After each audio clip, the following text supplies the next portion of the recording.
This is absurd. Why is this even a part of what the overall story is? This is one of those things where if you put it in front of it looks like has- it's my face, it's my face.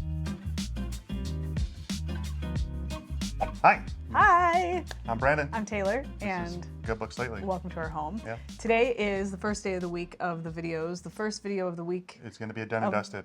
yes, done and dusted video. We only have one, and that's from me. Yep.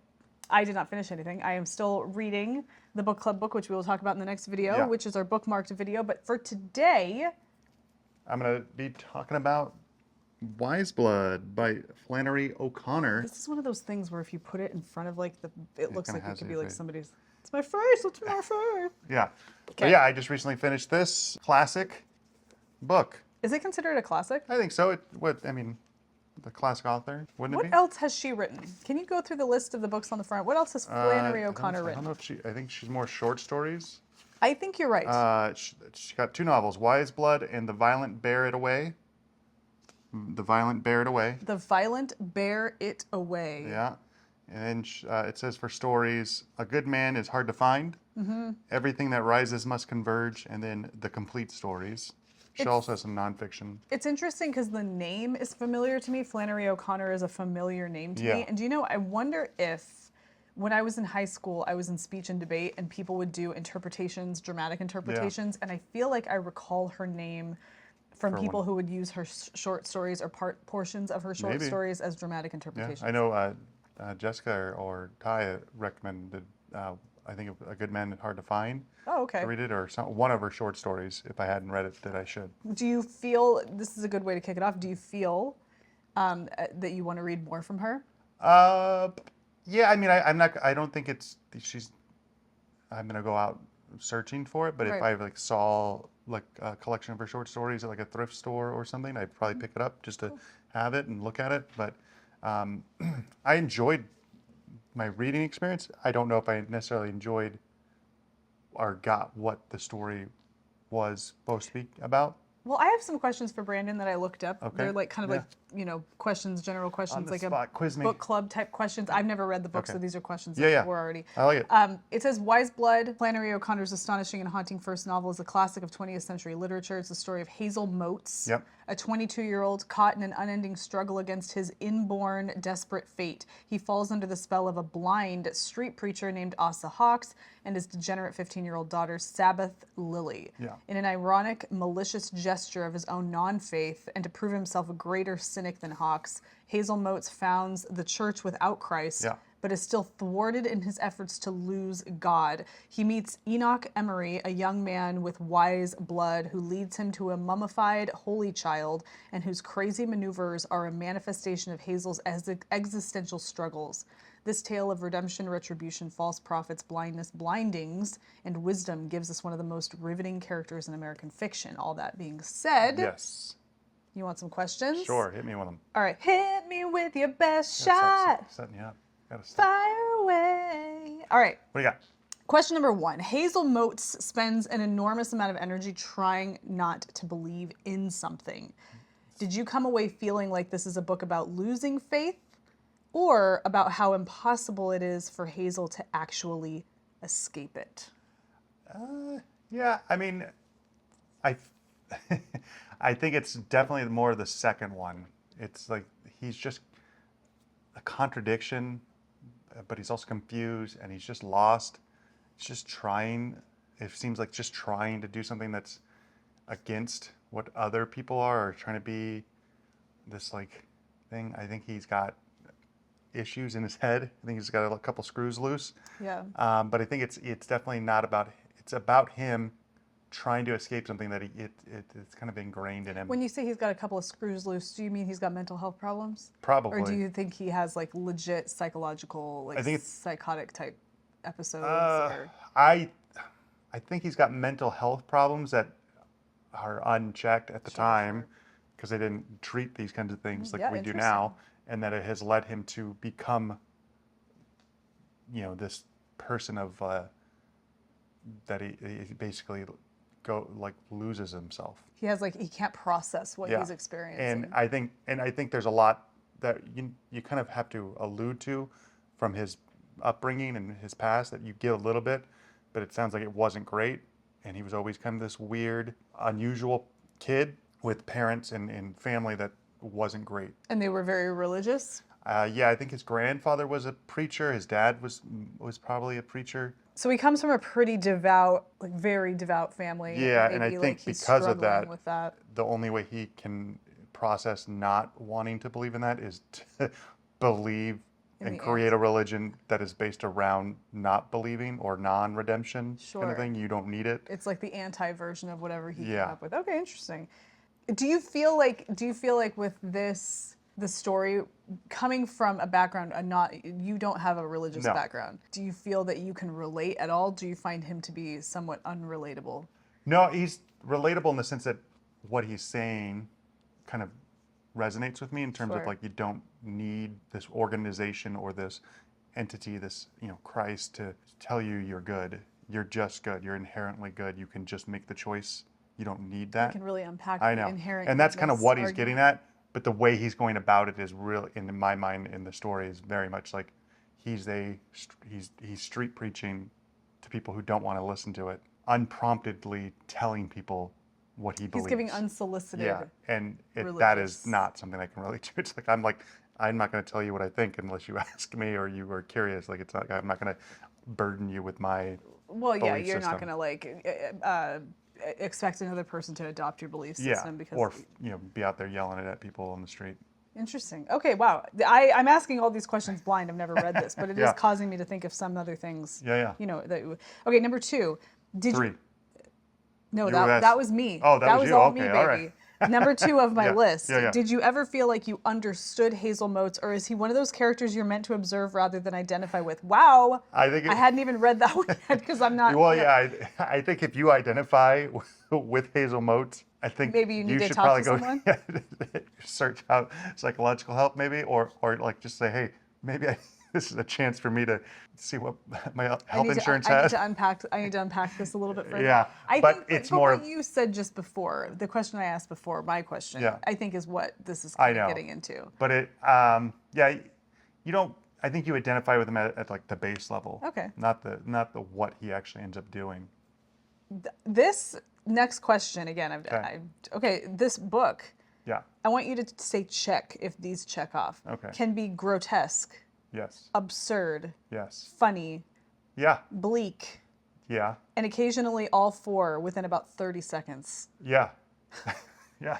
And I read this with my brother and my aunt. They finished it before me. It was my choice. I had this on my shelf. They finished well before me because it's quick. You can actually read this really quick. It's really short.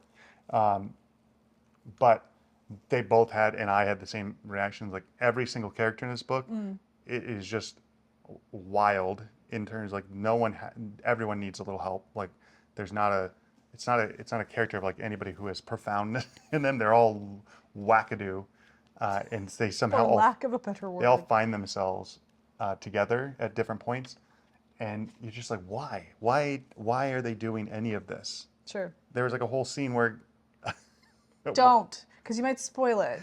It doesn't Let people encounter what Yeah. this book has It's just, for them. you're just like, this is absurd. Why is this even a part of what the overall story is? Okay, interesting. All right. So then my question is, what did you think the book was asking you to find funny? What did it want you to laugh at? Was it I think it was just the absurdity of characters, of humans, and of like belief. Do you find that there's points in this book where you're laughing, but you feel like maybe I'm not supposed to be laughing No, at this? I think you laugh because it's so absurd or Okay. because it's funny, and then you also just are constantly questioning what is going on, why, and then I think that the reason for that is to maybe have you think deeper upon the topics they're mentioning. Again, this book was written in 1950s. I believe she was a devout Catholic. At the time, was she a devout Catholic? Yeah, I believe so. Which is really interesting when you have somebody talking about religious and And so I would be interested to see somebody who has read it that has a little bit more knowledge on that side of it to see exactly what the intent was. Was this a look at the absurdity of religion for some people, or was it a look of like how people who go against religion are absurd. Interesting. So You then know? here's a question, and maybe this will help you kind of root out. If you were to strip away all of the religion Yeah. conversation, just everything about this, take away the religion part of it. Yeah. What is that you think she's trying to say, or what do you interpret as being what is being said about people in general? I think a little bit of what it is like people without firm direction or guiding Principles? principles or guiding paths oftentimes lose themselves and start to make choices that maybe aren't the greatest. I really love that actually, because I think that what maybe Flannery O'Connor is doing here is, first of all, I'm not even going to try to say I know what she's doing here, but like if she's writing a book that might be critical of the absence of like maybe principles in Yeah. your life or values, and in the sense of this book, she's wrapping that up like to say like you're religious. Yeah, or maybe even like how extreme that can twist people into Sure. I mean, yes, I can have that conversation. misinterpretation. Absolutely. I think that's interesting because I've always felt, especially when you have kids, Yeah. that we are not religious. We don't go to church on Sundays. I grew up in a religious household, but we are not in the sense of like organized religion. We aren't that, but we are very like, we are driven Principle. by principles and values yeah. and ethics and morals and all of these Yeah, yeah. things.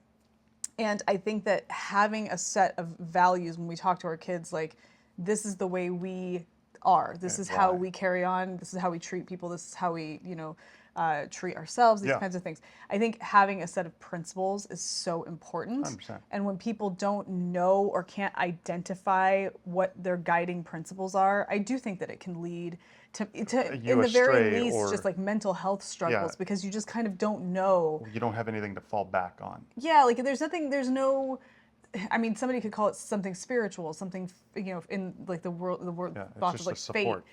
It's something there that just lets you know that these are my intrinsic guiding principles that I always come back to as like a touchstone. Yeah. So I think that's really interesting, and if that's your interpretation from that, Yeah. I think that's pretty cool, because like I could see where she would be packaging it in a very religious based like packaging if she's a devout Catholic. Yeah. But if you can like strip all of that away and still pull out that interpretation, I think that's solid. Yeah. But overall, I give it like a. Don't tell me yet, because I have another question. Okay. I intentionally don't want you to tell me yet. Okay, now that you finished it, Yeah. does it feel to you like a book that you liked, or is it almost the wrong question to ask about this book? So what kind of experience do you think that Flannery O'Connor wanted you to have? So we always talk about like, Yeah. I liked a book, I didn't like a Right. book.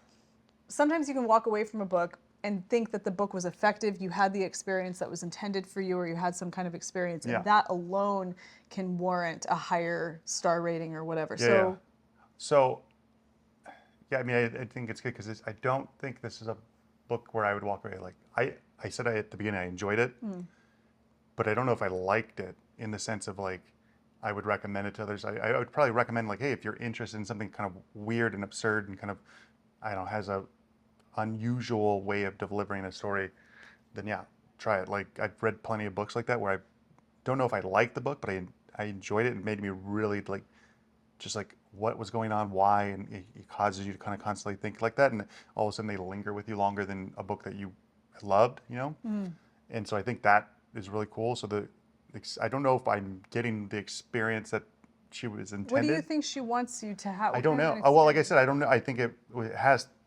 that, you need guiding principles, you need guiding structure to your life, or else you go into the absurdity and can lose yourself. I think that's it.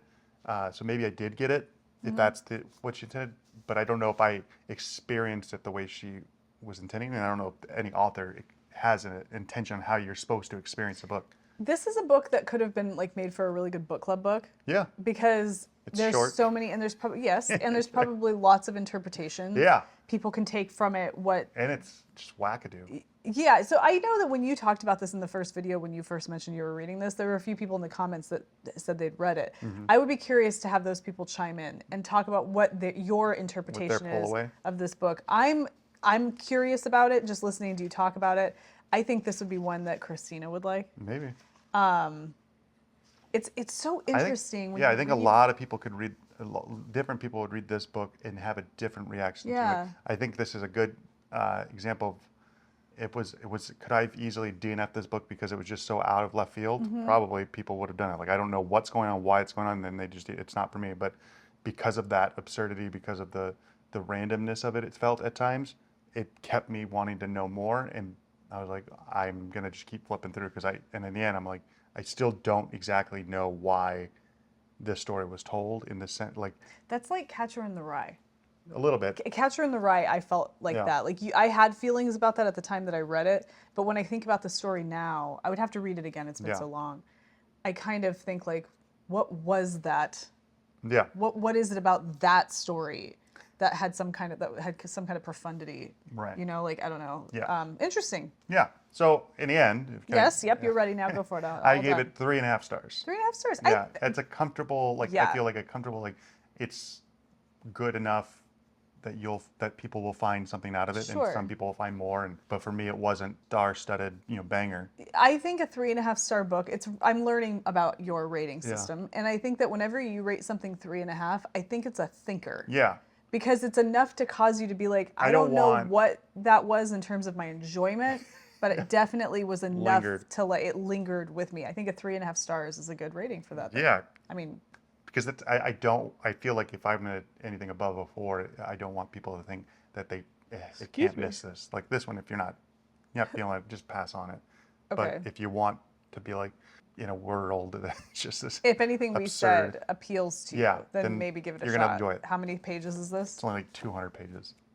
Oh yeah, and it's got big old margins. You'll go through it. You can. 236. my- But look at these margins. Like you got whole pages. My brother, my aunt finished it, and I go, oh, I'm just like at like 10% or 20% of the way through, and then my brother's like, yeah, I haven't even picked it up yet, but I'll get it on. I'll get going with it.